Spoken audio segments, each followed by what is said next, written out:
Greetings and welcome to Mount Olympus. I am Hercules Invictus, and today I'm proud to bring you Living Theurgist in Living Theurgy. And we have Brandy Williams, we have Apollonius, we have Tony Mierzwicki. And as always, Brandy, our muse, has come up with an excellent topic. So I'm going to pass the scepter over to her and we will start. So I've been looking at explaining theurgy. We're going out and talking about our book. So we have a new book, this group, Theurgy, Seven Approaches to Divine Connection. And there are four of us here, and the three other people have contributed to the anthology, edited by Jean-Louis DiBiase. So I'm talking about theurgy and talking to people about it, and the very first thing that comes up is what is theurgy? And I've been translating it as God work, and I hear that a lot, but I stumble on it, right? Because God work is gendered. So we talk about gods and goddesses in English and in Greek. They're both gendered languages. And I've been looking for a term that would kind of be a little bit more gender inclusive, especially in these times. And I ran across somewhere, I don't know where, I ran across somewhere the idea theurgy is spirit work. And I said, "Oh, spirit's a good word." And spirit it's great because it both gender neutral and also it encompasses other kinds of beings. So in the Neoplatonic chain of being, we have the deities, gods, goddesses, and I think those are the two words, right? Gods and goddesses. And then we have daimones or demons. We have messengers, and heroes are kind of in that chain, and then people, so people are all in this sort of orb of deity. And so as a theurgist, I've worked with them. I did a year of theurgic practice where I invoked each of the Olympians, the god of the month, deity of the month club. And so I invoked the deity, and then I said, "Show me yourself in the world. Send your yungas to, bring information to me." And so I was working with that to send your spirits to talk to me. So all of those beings were encompassed in that working. Then I walked around the world and thought about things and did devotionals at the altar. And then at the end of the month, I went back and did this sitting practice and said, "I've brought these things. They've brought me this information. I want to get closer to you." So the whole, it's not just working with deities, but working with all the spirits around deity. And I thought, well, that's a really great, idea. So I thought I'd throw it to my theurgic colleagues. What do you think about translating theurgy as spirit work? We'll start with Apollonius. Apollonius, what do you feel about the topic? Well, I think that's a good choice. I usually use the translation, or it's really an etymology, God work, and I usually use that in the context where somebody is saying, "What is theurgy?" And I say, "Well, the roots mean God work," and you can contrast it with theology, which is God talk. So it's kind of the old Greek distinction between words and deeds. You can talk about the gods or you can work with the gods. And so I think it makes a nice contrast between theology and theurgy. But that's really just sort of an etymological discussion to explain where this weird word that they may not have ever heard of before, or they may wonder, is that something like theology? Well, yeah, it is something like theology, but it's got this additional active aspect to it. And it's also, we understand it as God work. I use that phrase because that implies both us working on the gods, so to speak, and them working on us too. So it goes both directions. We're both the subject and the object of the work. And but then, once you sort of explain the etymology, um, um, one of the translations I use, which is actually pretty close to Brandy's, is spiritual magic.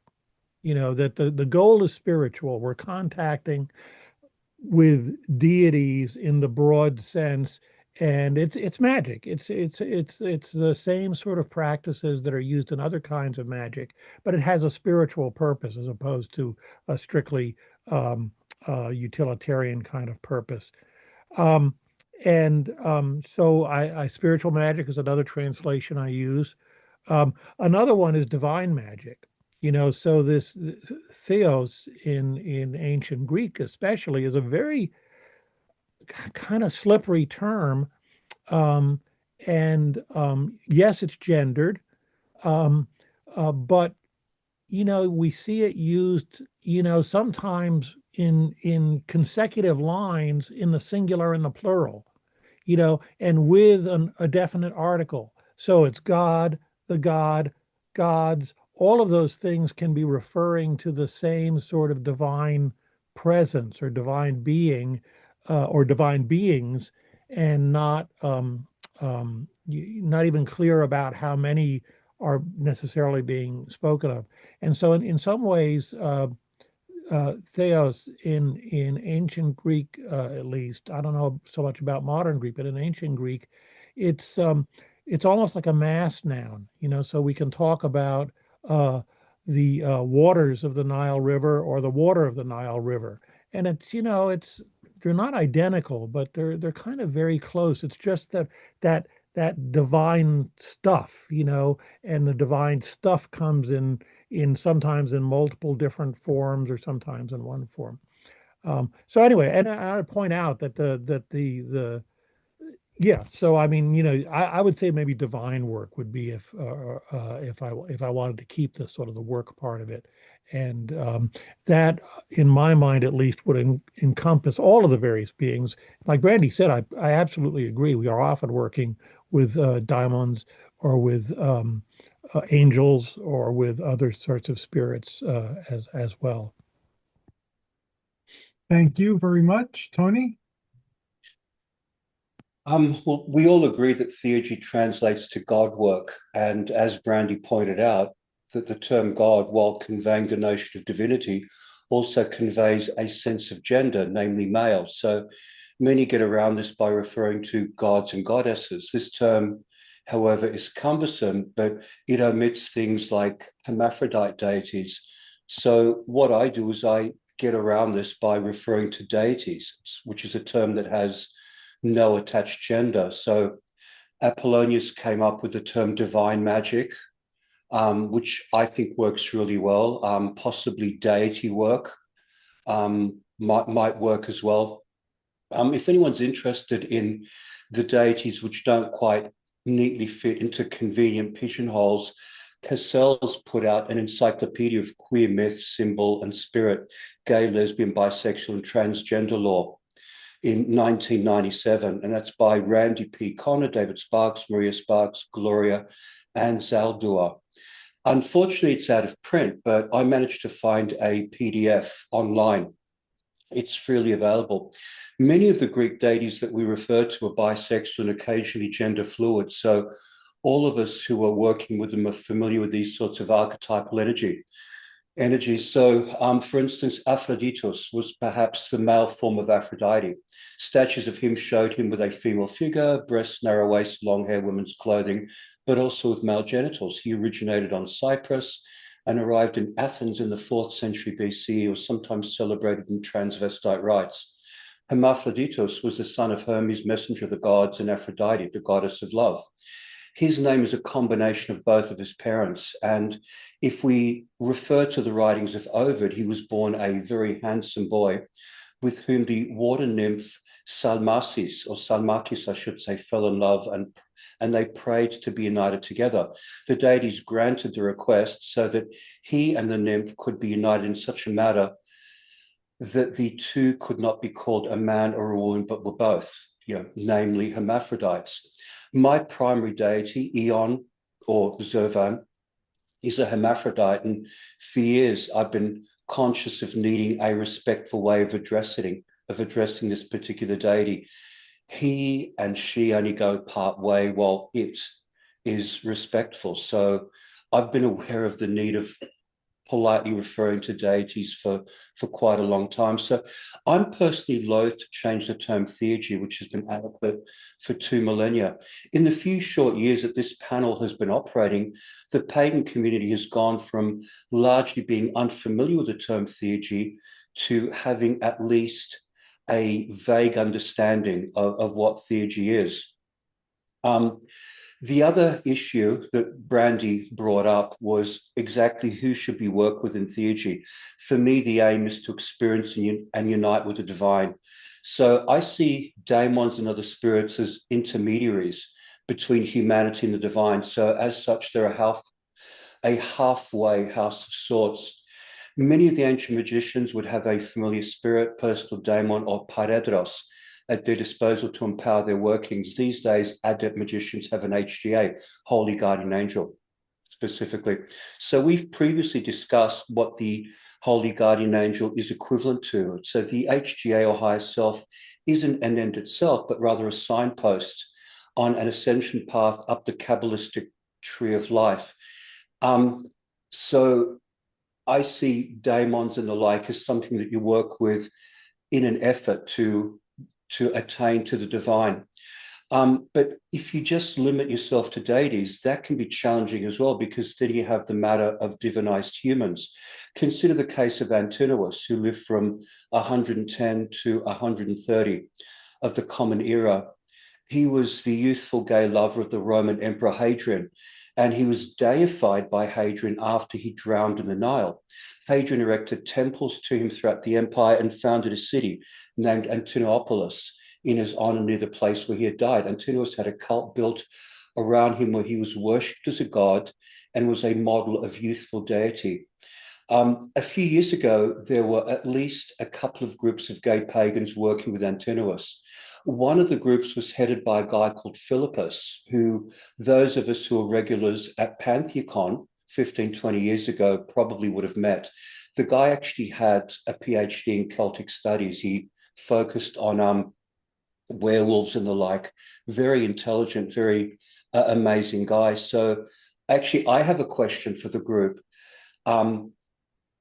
Would a divinized human be worked with theurgically the same way as you would with the Olympians? So just because you had people who lived at the time of Antinous venerating him as a god, should we be venerating him as well? I personally feel we should be focusing on the gods, primarily the Olympic gods. So I'm loath to move away from the idea of God working or deity working. So sort of, there's sort of the thoughts that I have. I just wanted to share them, and I open it up for comment. Wow. That's the first comment. That is amazing, the amount of information you managed to convey in a very short period of time. Thank you, Tony. Thank you. You're welcome. I'm going to throw in my 2 cents. I usually translate the theurgy as divine work or divine practice or something like that, because again, it is gendered, as you pointed out. Theurgia is theos, and urgia is like deeds, and theosophia is insights or wisdom.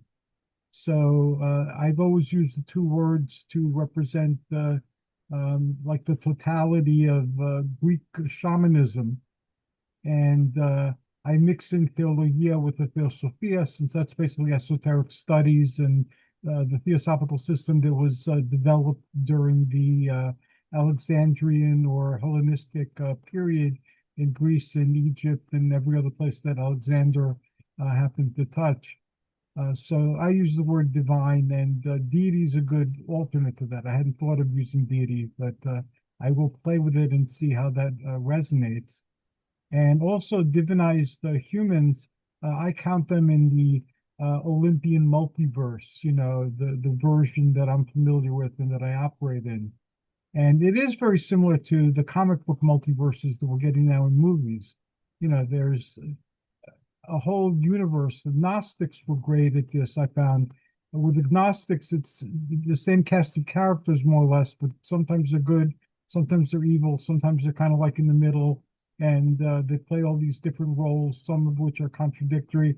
So it's very much like the Marvel and the DC multiverses that have been released. So I see the Olympian that we honor, or the gods that we honor, as belonging in our personal or shamanic or cultural, whatever way we want to work with them, multiverse. And so I believe they should be honored. Hercules was a divinized human, or divinized demigod. And there are tons of historical ways of approaching Hercules, both as a hero and as a mortal and as a god. So I imagine I would say yes to that question. Brandy, what do you say to that question? Yeah, that's really interesting, and I love Tony. I totally agree with everyone what we have all said, and I really love that you brought up the holy guardian angel or the daimon or the personal daimon, because it is in Hellenistic practice. You have a daimon, a particular personal one, and then it came into Christianity as you have a special person, a special connection with your own holy guardian angel, and that came into ceremonial magic. And it is, if you think of, a spectrum, like you said, there's deity and there's you, and the Holy Guardian Angel is sort of in the middle, and you like achieve the knowledge and conversation, and then you connect up with deity. But I've been rereading Gregory Shaw's book, Hellenistic Tantra, and he challenges me a little bit to think not quite so linearly or Western in sort of Western ways, but to think a little bit outside of that box and understand that what the ancients were working toward was understanding ourselves as deity, not just like on the chain of being of like my leader god is Hermes, right? So not necessarily on the chain of being, but I am an avatar of deity. And working with the personal daimon is a way to understand that, to kind of move toward self-divinization. Whenever I say that, I need to like put up a disclaimer because I know people who've kind of lost themselves, like I am Hermes. I'm like, ooh, you want to try not to, you want to try when you do this kind of work to also put the deity down and understand that, that you are not deity, that this is, there's a limited shell here. But that's the general idea is that as we move through our sort of spiritual life over life, that we're heading toward divinity. So working with daimons in particular is kind of a way to do that. And I also encounter this sort of translation of deity as daimon, like and I've again forgotten where I read it in this last month of all the things I've read, but there's this idea that their words are sort of interchangeable, right? And so maybe the strict hierarchy that I adore because I love order, maybe that the cosmic reality is a little bit more flexible than that. So that and then your specific question about divinized humans. Yeah, it's so interesting because so many cultures have this, right? They're in Indian culture, Hindu culture, you find these people who have then set, they've become someone who then is sort of divinized. Ramakrishna is a great example, right? Where he was a person, he lived not too long ago. We've got pictures of him, photographs, and then the temple where he lived is now there's a shrine there, and there's another whole temple with the statue of Ramakrishna that people go and make puja to. So, you sort of they too stand in that same sort of bridge between ourselves and divinity. And so I don't, I see that happening, and maybe that's something that can happen in our reconstructed Hellenistic practice as well. So that's my thought. Thank you very much. Awesome. Apollonius. Yeah, these are really interesting questions, and what Brandy just said about daimon is certainly true. I mean, in Homer, daimon is just another word for fate sometimes, but just sort of general divine power, and a lot of these terms, people, they we don't understand all this stuff, and so we're not always sure what term to use. And of course, back then with Homer, sometimes you picked the word that fit the meter too. So that was another issue. So but in time, a lot of these terms developed a more systematic kind of meaning, and especially when in the more philosophical context, such as Neoplatonism. So I've found lately, partly because I've been working on his stuff so much, is Plato's version of Neoplatonism is kind of it's neat. It's very hierarchical. It's everything's sort of neatly set out. You've got super celestial gods. They're outside of space and time, and they're most of the ones you think about, Zeus and Hera and Poseidon and Hermes and Apollo and so on. And then you've got the celestial gods. These are what we might call the planetary gods.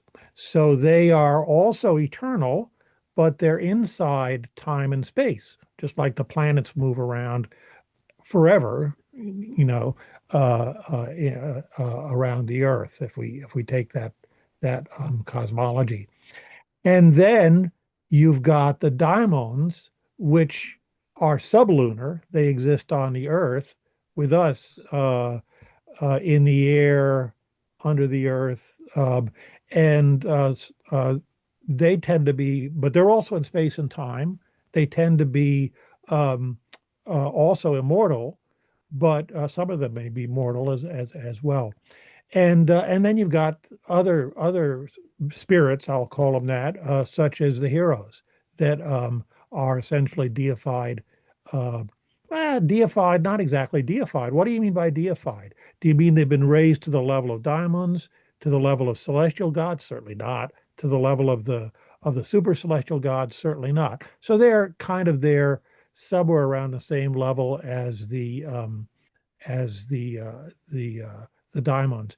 And in now this is interesting, I think, in Platon's theology, uh, Hades is responsible, or Pluto, as he calls him, actually Pluto, is responsible for human souls, our immortal souls. And so, if you like, around Pluto, under his care, between incarnations, are all of the various human souls, but also the souls of the heroes that are sort of, in sort of Buddhist terms, they're off the wheel of reincarnation. They've been promoted to a permanent existence outside of mortal incarnation, and so they're akin to us in that they have, if you like, human souls, but they don't have the job anymore of incarnation. So I like that. It's maybe a little too schematic and a too neat and tidy, but it does help me keep track of things. And I think, from that sense, then, the uh, uh, uh, the high gods, as I sometimes call them, the super celestial gods, because they're outside of time and space, they are more remote from us. And so we do want to make contact with them. We do want to interact with them because they are really the ultimate forces. But but they're remote, they're in some sense they don't so much care about our individual lives so much, I think. Um, and in effect, that's the job of the celestial deities, which again are in space and time, but also are dealing with things on a much more global level, and in particular, then of the daimons who interact with us very directly, I think. And our guardian daimon or individual daimon is one of those. I think there are lots of other daimons that are around us and that interact with us in the course of our lives and that we can be possessed by, and so that's another reason to do theurgy is to deal with possession and with inspiration. We call daimons, and again, why would we call it a daimon as opposed to the high gods? Well, if we're trying to write a poem or paint a picture, um, we want that whole chain, but we also want the particularities we're going to get from a daimon that's living here and now in our world, okay, and knows us in particular, and knows our culture for that matter. Whereas Hermes or Apollo, yes, that's part of it too. That's maybe the archetypal core of it, but it'll be too general, I think, in many cases. So I really do think that I think what Brandy was saying is that we want the whole connection. Yes, we're ascending, but we're also drawing down, and by doing both, that's Neoplatonism, right? There's the proedos, the emanation, and then there's the epistrophe, the turning back upwards. And so it's by this proceeding down and turning back upwards that we establish a connection all the way through all of the various levels. And that's, I think is our goal, uh, ultimately in all of these practices. Um, anyway, that's the way I think of it. Now, in terms of, I said a little bit about deified human beings. I don't think an emperor can deify somebody. I'm sorry, but I do believe that mortals can become deified essentially by becoming heroes. Um, and I also believe, that we have lots of myths about people, semi-divine people, that one parent or another is a god. And so we have mortal human hybrids. And I believe there's some truth in that too. That's maybe a whole other discussion we can have someday. But so I think both happen. I think we have beings, otherwise mortal beings on Earth that in fact in a real sense have some divine parentage. And then conversely, I think that certain otherwise ordinary mortals can acquire a kind of, um, of divinity, which would be becoming a hero. We see that's the Oedipus story, right? Uh, the end of the Oedipus story. Um, and again, from Platon's view, we're all immortal, so it's not a matter of immortality. It's a matter of whether we're doing our work here during our incarnations, or whether we're doing our work more from the celestial realms. Wow. So that's kind of my perspective on some of this. Thank you for your perspective and the depth of your perspective. You said something that really resonated powerfully with me. You'd said that you don't know if it's like the absolute way that everything's structured, but it helps you. It makes it convenient with thinking that way. I've come to understand that too. That how the universe connects has evolved and changed over time. And rather than representing a cosmic truth that I've gleaned, it's basically myself trying to make sense out of it and connect it so that I can interact with it in a way that will make sense to me. So It's a map, right? Yeah, it's a map. It's not the actual territory, but it's a map, and it's the best map you have at the time. And then as we grow and become more aware, the map changes. Well, thank you so very much. Tony, what are your thoughts?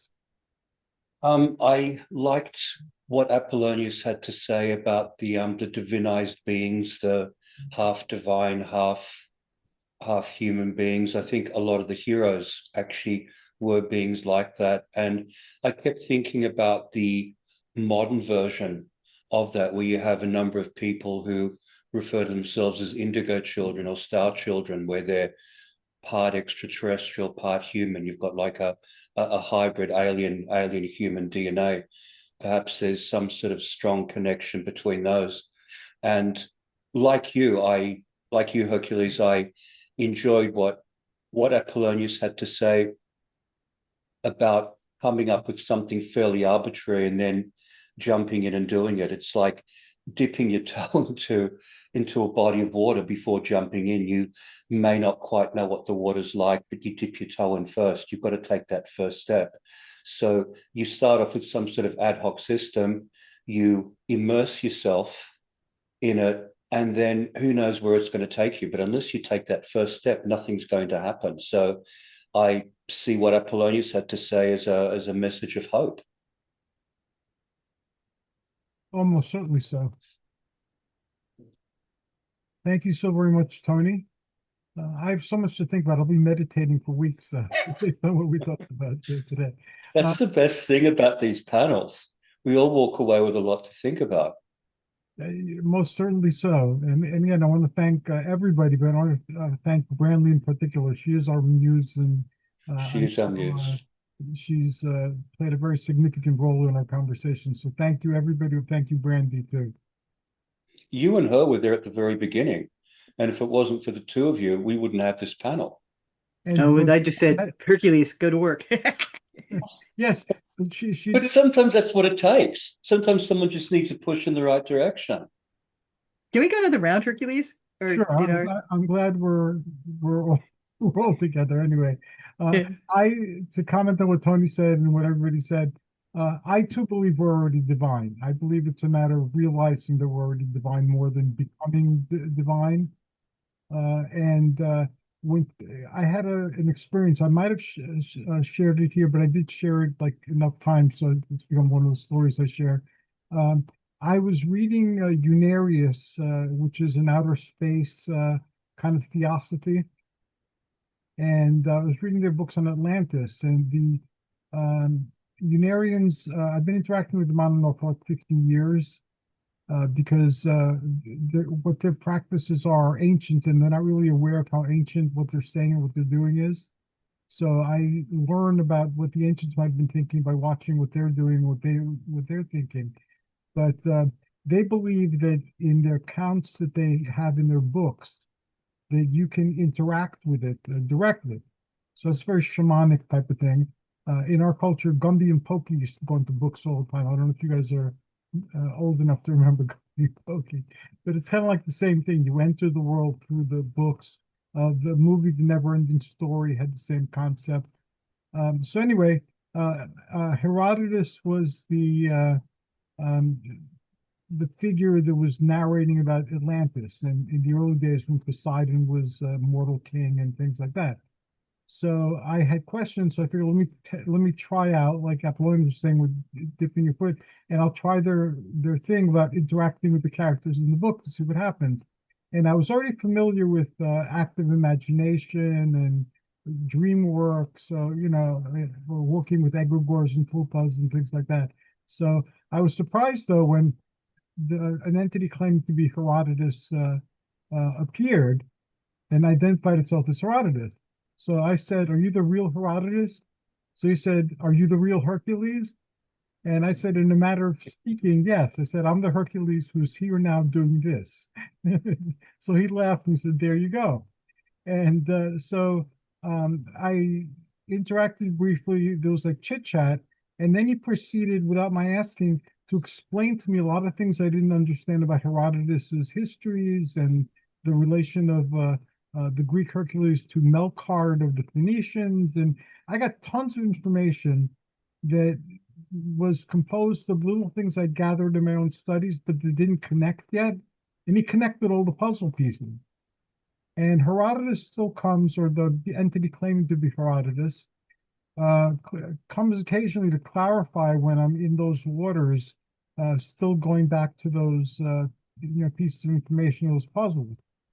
And one of the things I like about Unarius is that they take responsibility for everything. So this world and everything that happens in it is their personal responsibility, because in other lifetimes they caused the events that are manifesting as these things now. So I like that. And in over 50 years of interacting with them, they've never once made an effort to convince me of anything.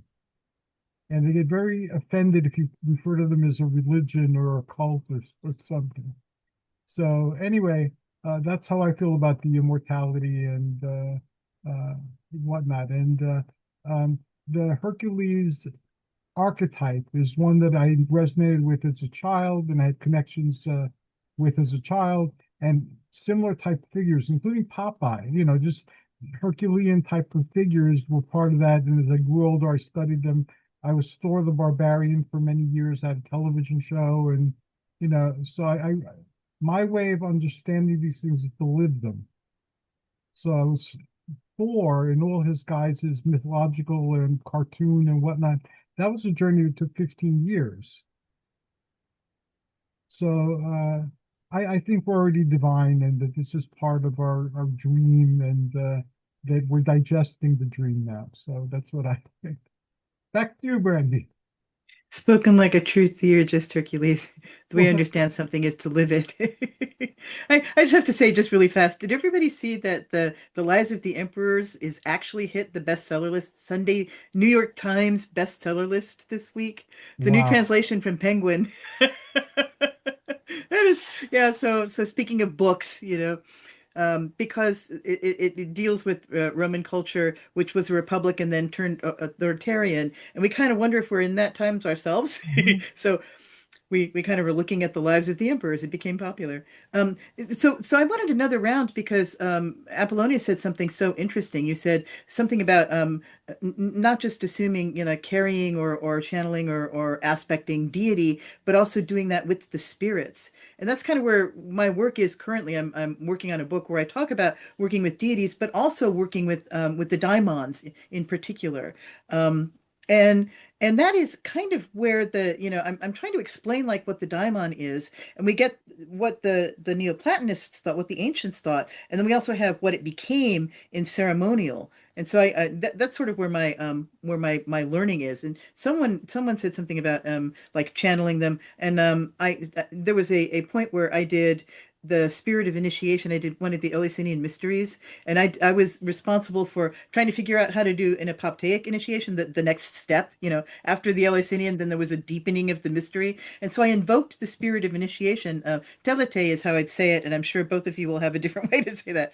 But it was kind of interesting to be not necessarily a deity. They're big, right? And that's a lot of energy. But the daimon was a little easier to carry and was able to communicate with people more than the deities. There were other people who were doing Persephone and Hades and Hermes, on the grounds of the festival. So there were people carrying deity, but I carried the smaller spirit with the smaller group of people, and that was a fun experience. So I think this is where this group actually our discussions are heading is taking what the ancients gave us and then what people are doing in contemporary practice, and then moving forward and saying, hey, there's an interesting idea about how to build this out in contemporary practice. And this is exactly where in working with daimons as well as deities. So that's why I wanted to do another round. Thank you. That's an awesome point. Apollonius. Yeah, I think that is a good point. And I would, one way I would think about this is you know, I think we sort of, if you will, do the diamonds a disservice by thinking of them as sort of lesser or as just sort of the assistants of the gods and or messengers of the gods and stuff like that. And you know, uh, I would prefer to look at it is they're a different part. If you want to think of it as a system, they're a different but essential part of the system because again, they're part of what brings these divine forces into time and space. Without them, there would be no gods in our world. They would be out there somewhere. And so in that sense, they're like in some sense, well, messengers. They're the communication channels, right?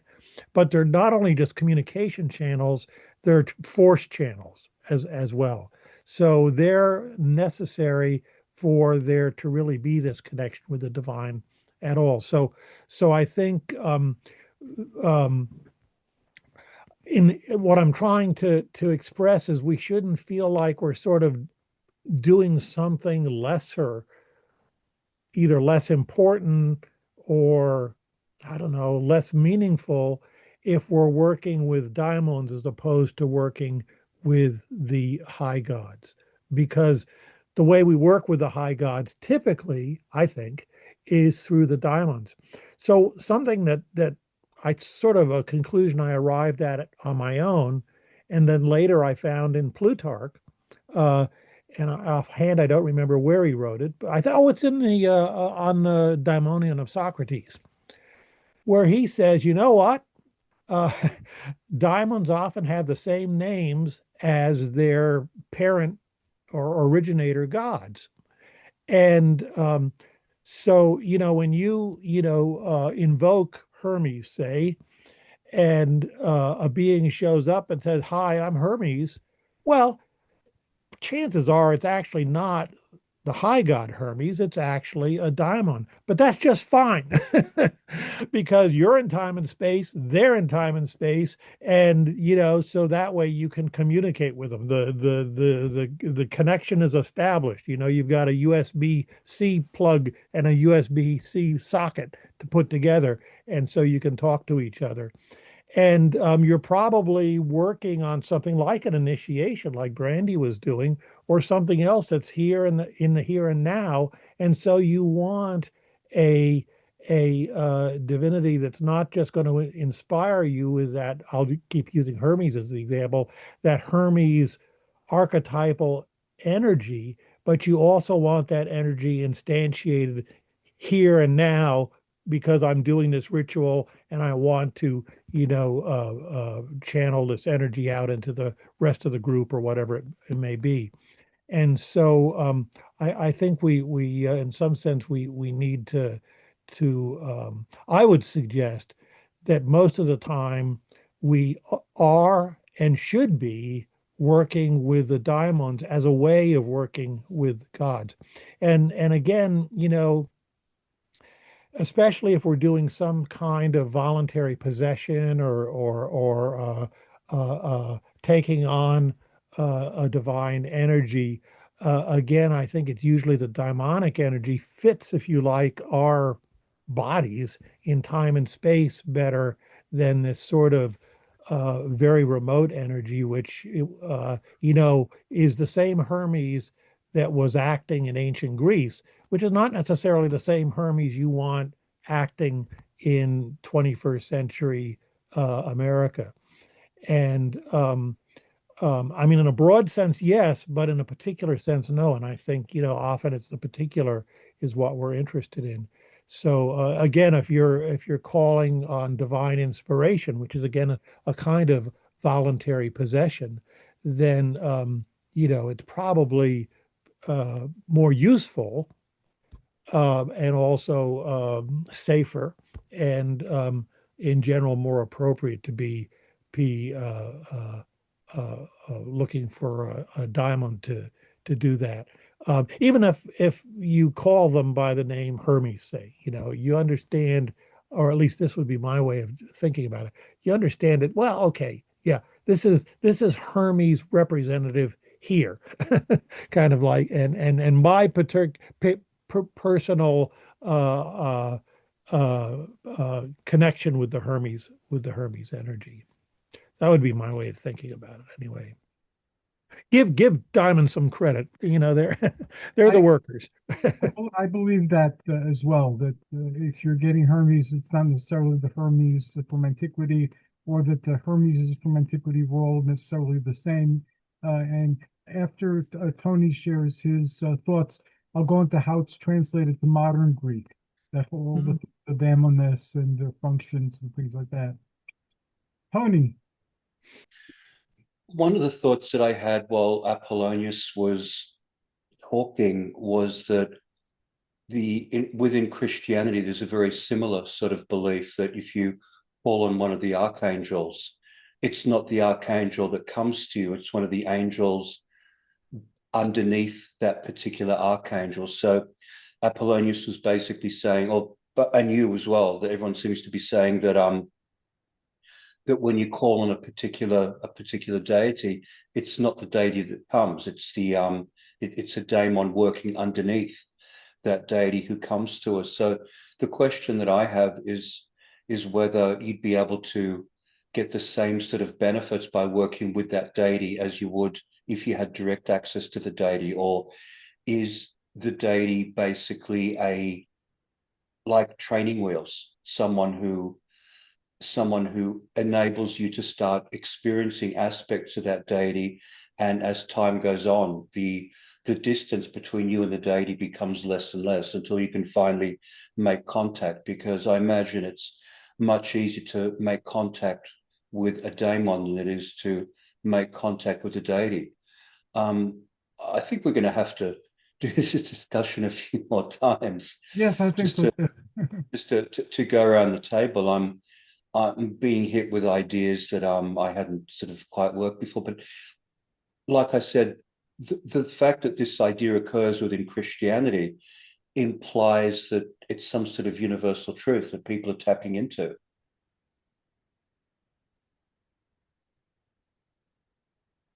I think you're right, and I'll explain how it translates into modern Greek. In Greece, the explanation was given to me as a child when I asked was that the heavens changed through antiquity. So, or the management of the heavens changed since antiquity. So you have the new Christian heaven, and you have Hades, which was the old underworld, but it's under new management. So the demonica, whether they're agathi demone or kako demone, and that just means are they good or bad in relation to humanity, if you're going to categorize them. But demons are in between spirits. So angeli or angels are demons. They're in between spirits and they do the will of heaven. And then you have other spirits doing other things of the demons. So, like for instance, when you die, if you were important, Hermes might still come, or Thanatos might come, or Charon. Instead of driving the ferry boat, he's now picking up souls from the dead. And then there's a big black bird that people say sometimes comes instead of one of these personages. What happens to Hades, no one knows. Tartarus has become hell. But people still experienced and spoke about when I was younger about Nereides and Sirenes and mermaids or gorgones. Yes, gorgona is a mermaid. And they'd speak about satyrs, all the folklore creatures that we have that are usually identified with the demoness. People are still experiencing them, and they were thought to be the same as in antiquity. It's just that they were serving a new heaven or a new underworld. And in terms of the, if you look at it from the viewpoint that we're all gods, we would be right now like in between spirits. We're not the full God. We're a dream of the God or an echo of the God or the goddess. So we're here now doing this, because it's part of a dream. And I don't know how much in depth you've worked with dreams, but if you work with dreams a lot, every night you're a different person with different people. Most of the time you have a different job. Sometimes you're a different person altogether. And time going backwards and forwards doesn't seem to be a thing. And that seems very real. And if you do astral work too, after a while, the images that you get like in the hypnopompic and the hypnagogic become very solid and very immersive and can be experienced lucidly. So this is a type of dream or in between or liminal type of experience, and we're the demonists here. So we represent through our expression the god or the goddess, and we have a function, and we're performing that function by living our lives. So the way I've always understood it, and again, it's just my understanding, was that if you're conscious of this, the fact that we live out stories, you have choice and you could change the nature of the story that you're living. If you're not conscious, if you're not doing this type of work, then you're doomed to live out the stories as they're written. So in a sense, you're keeping the god stuck in the story, or the goddess stuck in the story. And we do live out these stories. Jung and a few other neo-Jungians and transpersonalists did a good job years ago with giving us all these tales. So that's my particular understanding and view of it. Onwards to Brandy. I think we have hit the hour mark. I'm hoping that we can, it looks like we might want to come back.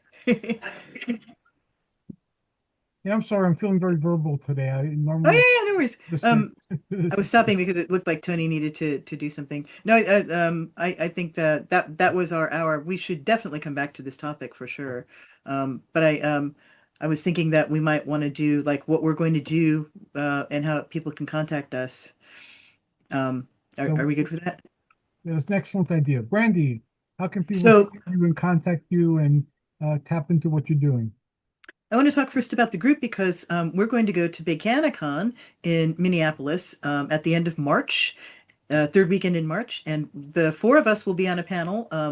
Three of us will be actually they're going to be four of us in person, and then Hercules will be on a Zoom, so we'll all be there. Yay! So if you're going to BigCanaCon, come and look us up. I'm very excited to be able to talk as a group there, sort of like this writ large, right?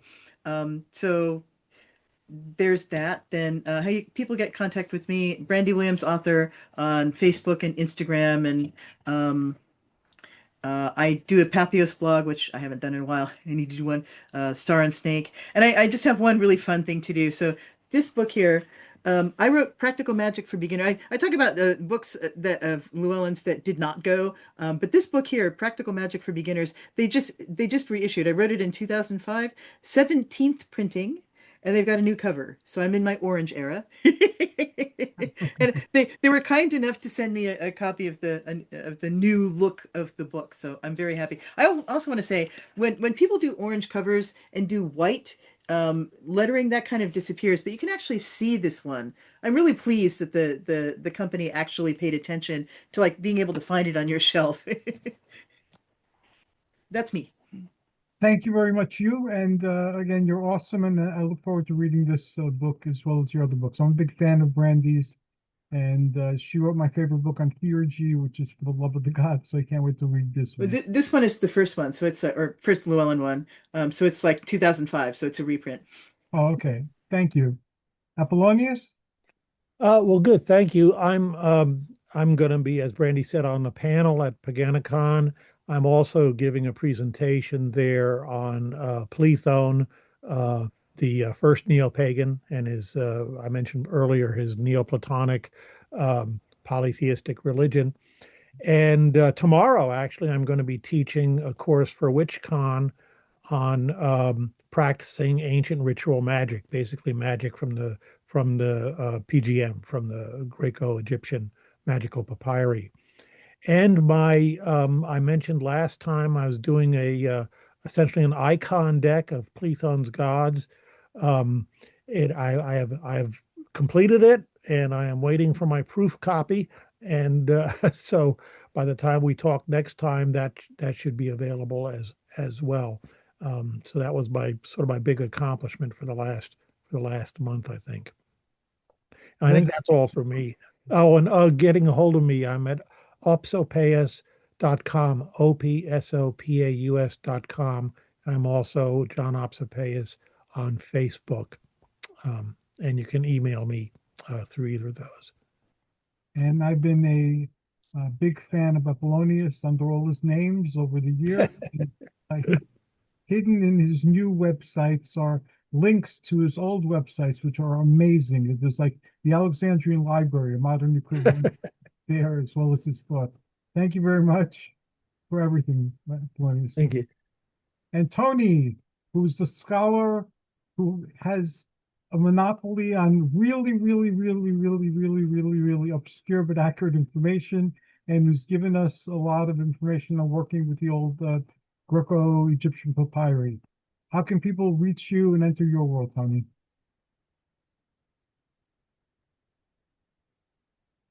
Tony?